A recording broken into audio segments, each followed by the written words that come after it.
Allez, c'est parti sur Boursorama pour notre grand débat du vendredi. On part de ce sondage qui est intéressant. 75% des Français sont favorables à la mise en concurrence de la SNCF.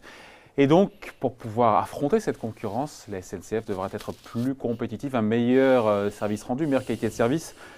Et donc, on sait comme c'est une pomme de discorde importante entre les syndicats et le gouvernement. La suppression du statut des cheminots, c'est l'alpha et l'oméga, on l'a compris, de la réforme du gouvernement, même si ça ne se limite pas, encore une fois, à la suppression de ce statut pour les nouveaux entrants. Est-ce que tout ça va vraiment rendre la SNCF plus compétitive? On en débat avec d'un côté Éric Ayer. Bonjour Éric. Bonjour David. Directeur du département d'analyse et prévision de l'OFCE, et Christian Saint-Etienne. Bonjour. Bonjour David. Économiste et professeur au CNAM, le Conservatoire national des arts et métiers. On sait qu'on l'a compris, pour l'instant les sondages n'ont pas basculé. Il n'y a pas de soutien pour l'instant aux grévistes et aux syndicats.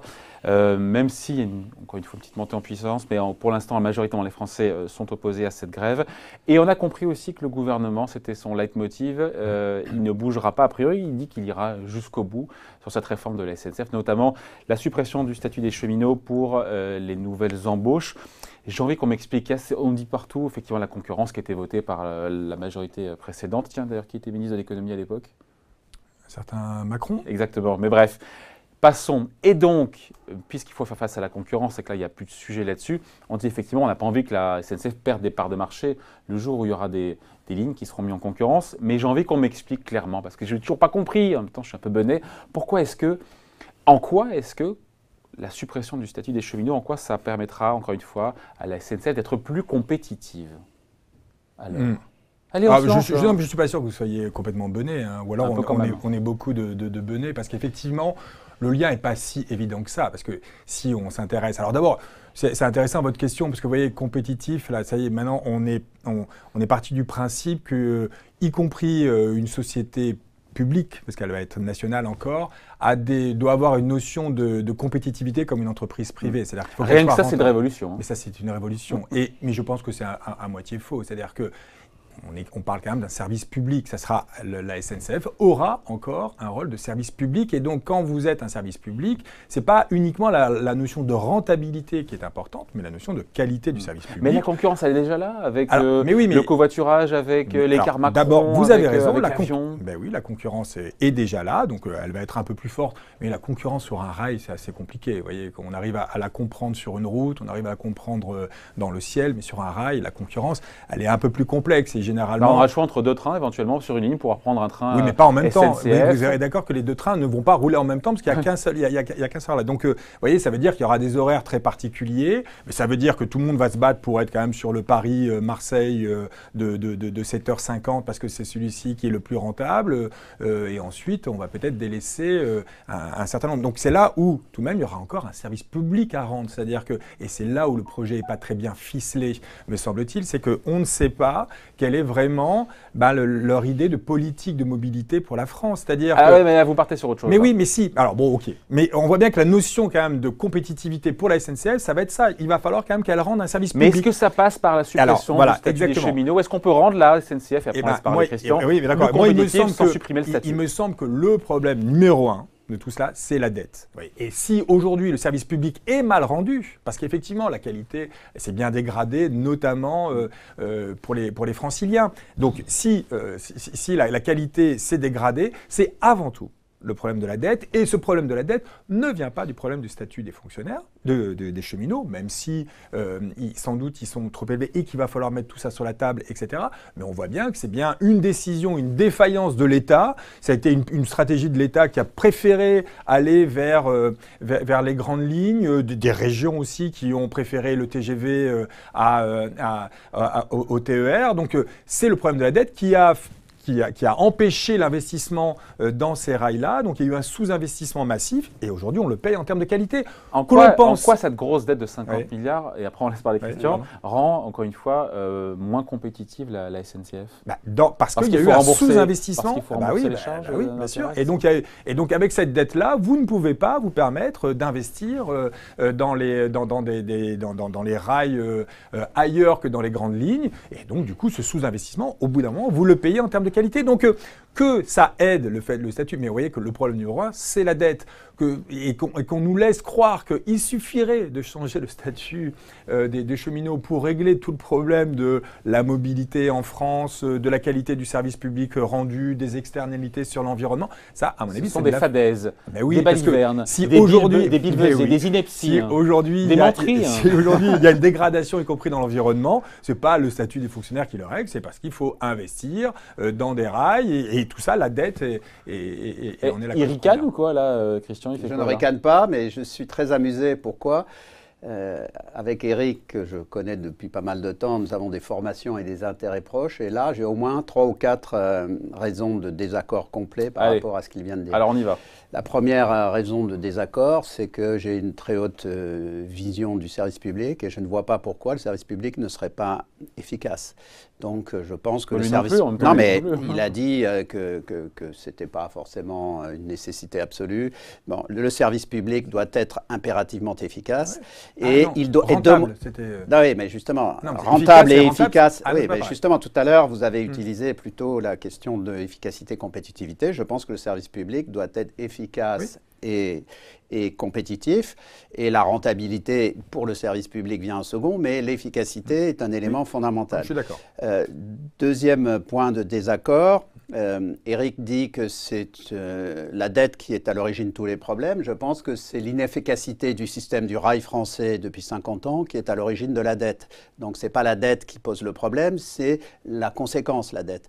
Alors, qu'est-ce qui s'est passé? La question de la poule et de l'œuf, là, entre les deux. Oui, mais justement... On ne fait pas un peu mal aux mouches, comme disait Chirac. Ouais. Alors, donc, pourquoi c'est la dette et la conséquence et pas la cause? En réalité, le statut n'est pas le seul problème de la SNCF, c'est la combinaison du statut et de l'organisation interne de la société. Or, ce problème de l'organisation interne est absolument majeur, puisque par exemple, c'est cette combinaison qui a notamment tué le fret. Et vous évoquiez... Soyez clair. Oui, c'est-à-dire que par exemple, sur des lignes de fret de 300 km qui franchissent des régions de la SNCF, puisque le système SNCF est divisé en secteurs. Ouais. Si vous franchissez un secteur, vous devez changer de conducteur. Ce qui fait que parfois, pour faire 300 km, vous avez besoin de 2 ou 3 conducteurs, alors qu'un service privé aura besoin que d'un seul conducteur. Sans statut, le même conducteur pourrait faire... Non, mais c'est justement, c'est un point clé. Le statut et l'organisation sont des points différents. C'est pour cela que moi, j'aurais eu la mission de réformer la SNCF. Je me serais attaqué d'abord à l'organisation. Mais on aurait pu revoir l'organisation sans pour autant... Non, mais on aurait pu quand même négocier. Il dit oui, là. On aurait pu négocier entre adultes. On aurait quand même pu dire aux gens de la SNCF que c'est quand même leur intérêt que la boîte fonctionne. Oui. Et donc, on leur a dit... Elle fait des bénéfices, hein, 600 millions d'euros. Oui, mais enfin, parce qu'elle bénéficie de subventions considérables dans beaucoup de domaines, et notamment sur leur 13 ou 14 milliards. Voilà. Donc, sur ce deuxième point, je pense qu'il y a des gains d'efficacité énormes. Et vous avez évoqué le risque de perte de part de marché sur le voyageur. Ce risque est avéré sur le fret, puisque le fret a été ouvert à la concurrence depuis longtemps et que la SNCF a déjà perdu 40% de part de marché. Donc, si on ne réforme pas simultanément le statut et l'organisation, la SNCF va perdre des parts de marché majeures. Il a l'air dubitatif, là. Troisième élément de différence par rapport à ce que disait Éric. Il y en a combien en tout?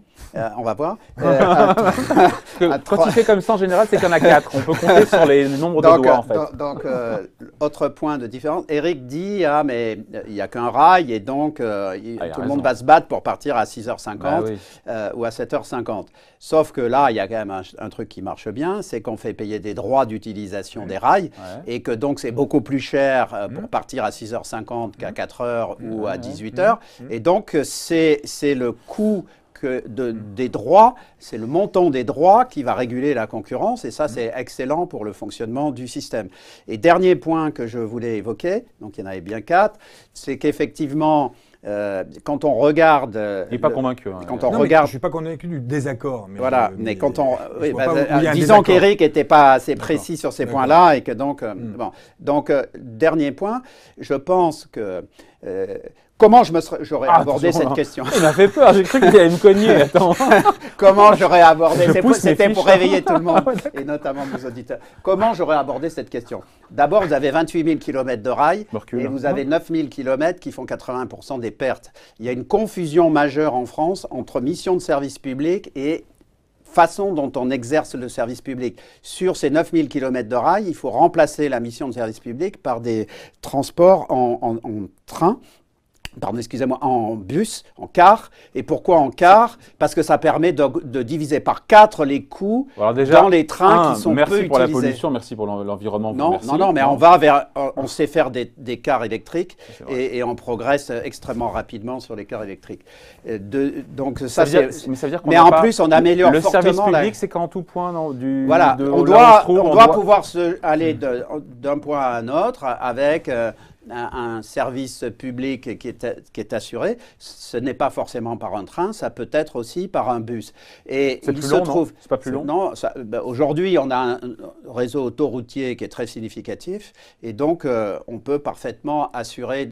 Et en plus, là, les 9000 km, on parle de lignes où, là, je rejoins Eric, on a sous-investi et où la vitesse de circulation des trains est faible. Donc, un bus, un car sur une autoroute à 110 va plus vite qu'un train à 80. Oui. Non, enfin, j'ai pas compris tous les désaccords parce que globalement, je suis en accord avec quasiment tout ce qui a été dit. We agree to disagree, comme disent les Américains. Mais sur le statut des cheminots, vous n'êtes pas d'accord là-dessus quand même. Mais si, parce qu'en fait, ça a bien été dit, c'est pas ça. C'est pas parce que vous allez régler ce problème de cheminots que vous aurez tout réglé. Parce que, enfin, tout ce que dit Christian Saint-Etienne est juste. Mais voyez, prenons. Est-ce que vous pensez que c'est les bus qui vont régler le problème en région parisienne? Mais non, il y aurait des embouteillages monstrueux. Bien entendu que la qualité du service public rendu avec un bus dans la région parisienne serait catastrophique. Ils ne pensaient pas à la région parisienne. Non, les 9000 km ne sont sûrement pas dans le bassin parisien. Ils sont dans les zones. Ok, mais donc du coup, il faut qu'on nous explique. Ils sont pas denses. Et ça, on est d'accord que dans la région Île-de-France, statut, pas statut, de toute manière, si vous continuez à désinvestir dans ces rails et dans ces transports-là, il n'y a pas la solution. En tout cas, le bus ne sera pas la solution de ce point de vue-là. Elle peut être, pourquoi pas, la solution ailleurs, mais vous voyez, c'est ça le problème que je mettrai en avant là, c'est que on ne comprend pas où on va. Comment on rend, pardon, mais moi je comprends pas, c'est comment est-ce qu'on rend la SNCF plus compétitive alors? Mais d'abord, encore une fois, ça a choqué peut-être Christian Saint-Etienne. Les coûts sont 30% plus élevés en France. La compétitivité ne veut pas forcément dire rentabilité. Ce que je voulais dire, c'était vraiment comment on rend un service public plus de meilleure qualité. Donc c'est ça la question. Comment rend-on la SNCF et comment fait-on pour que la SNCF rende un service de plus grande qualité? C'est ça qu'on doit se poser comme question. Ça peut passer par les bus, pourquoi pas? Mais ça n'a pas été indiqué. Ça n'a pas été indiqué, il n'y a pas de plan. On nous dit simplement et on nous fait croire, et c'est ça qui est un peu ennuyeux parce que, y compris dans un management. Mais voilà, que le statut. Non, mais attends, Eric, vous me parlez de la qualité, et moi je vous dis qu'encore une fois, il y a une mise en concurrence, et quand les gens choisissent, il y a le prix qui rentre aussi en ligne de compte. Mais non, mais bien sûr, la mise en concurrence ne va pas améliorer le service public. C'est pas vrai, ça. On n'améliore pas les règles. Mais non, et donc du coup, ok, peut-être qu'il y aura des trains, à mon avis, qui seront plus chers, parce que généralement, lorsqu'ils vont payer un peu plus, le Paris-Marseille va coûter un peu plus cher. On dit que quand on introduit de la concurrence, en théorie, on fait baisser les prix. Oui, mais pas dans ce cas. Mais pas dans ce cas de figure. Néanmoins, on observe en Italie qu'il y a eu une amélioration du service par la mise en concurrence et qu'avec baisse des prix. Mais je voudrais... Pas en Allemagne, le prix des billets TGV. Je voudrais rejoindre Eric sur un point clé. 1, on ne sait pas où on va, le gouvernement n'est pas clair. 2, je comprends votre préoccupation, David, c'est-à-dire qu'on essaie d'y voir clair. En fait, je vous réponds sur ce point, il n'y a pas une SNCF, il y en a 3. Il y a 3 SNCF.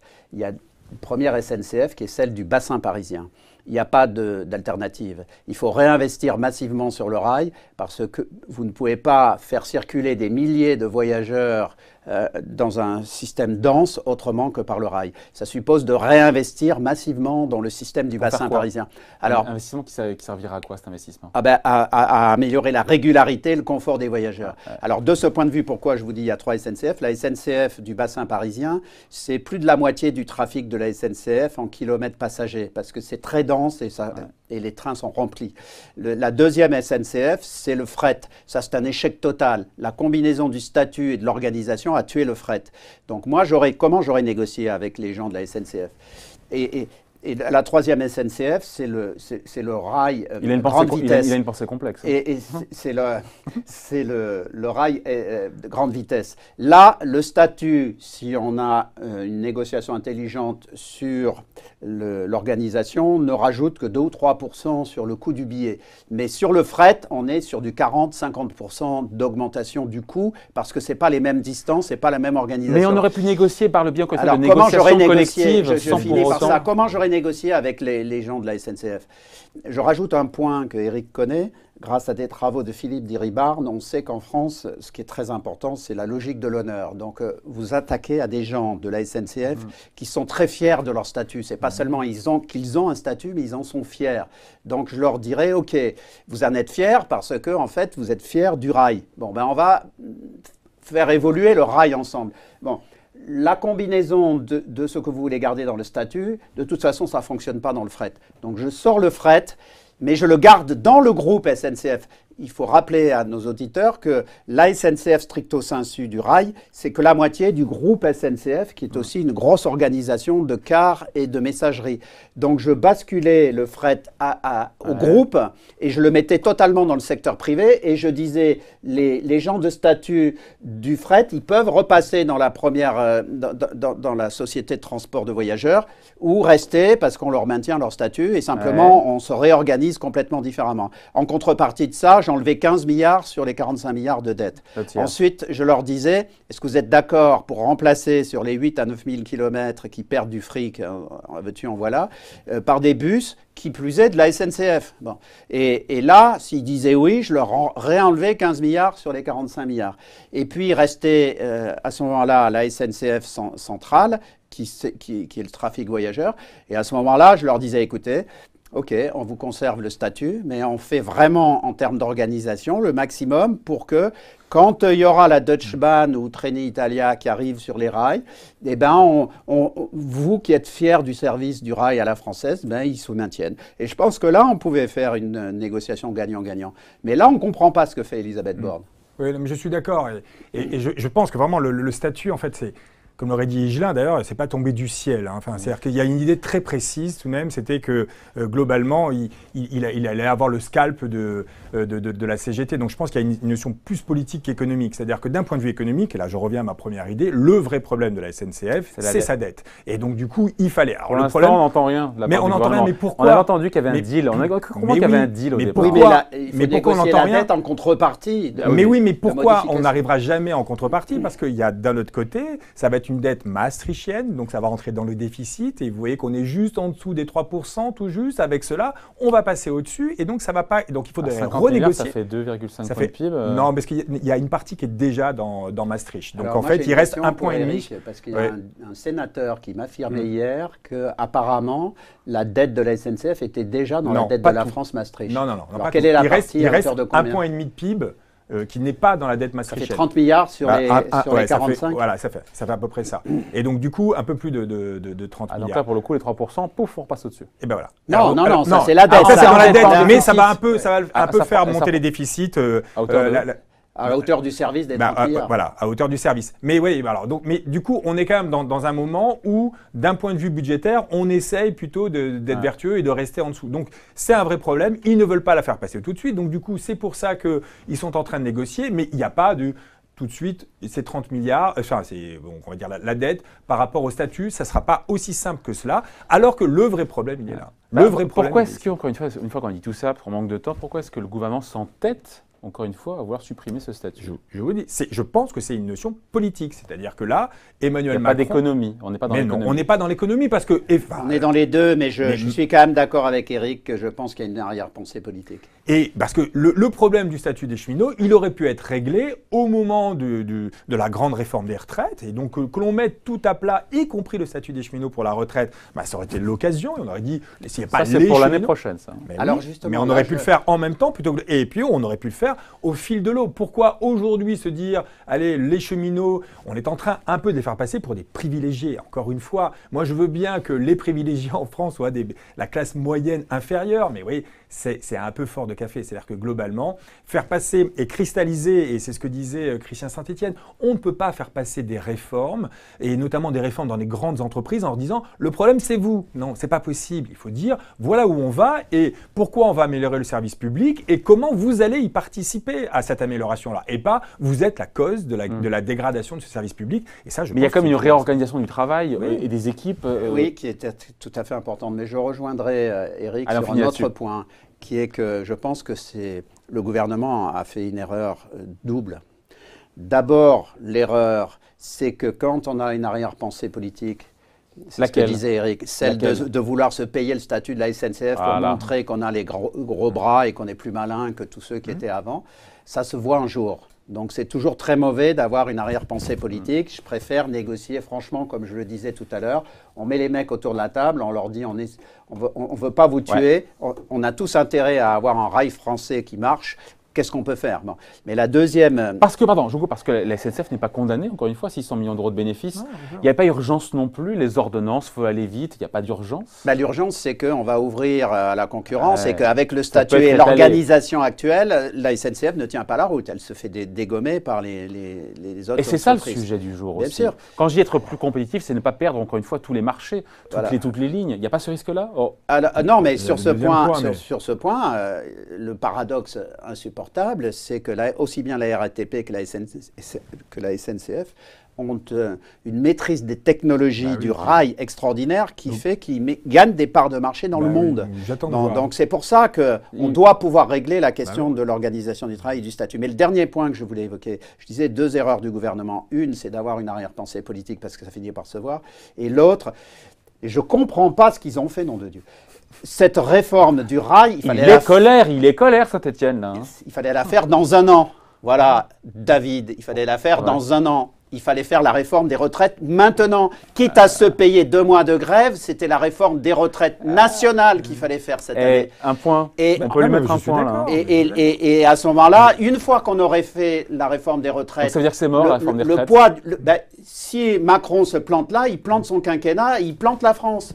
Donc il prend un risque totalement délirant par rapport aux objectifs politiques et stratégiques. Même le keynésien est d'accord là. Mais il n'y a pas de keynésien, pas keynésien. Effectivement, là c'est une stratégie qui a été mauvaise, qui n'est pas justifiée d'un point de vue économique parce que c'est pas le problème de l'économie française, c'est pas le statut des cheminots, c'est même pas le problème à mon avis de la SNCF. Et donc du coup, cristalliser et mettre des gens dans la rue uniquement pour ça, bloquer.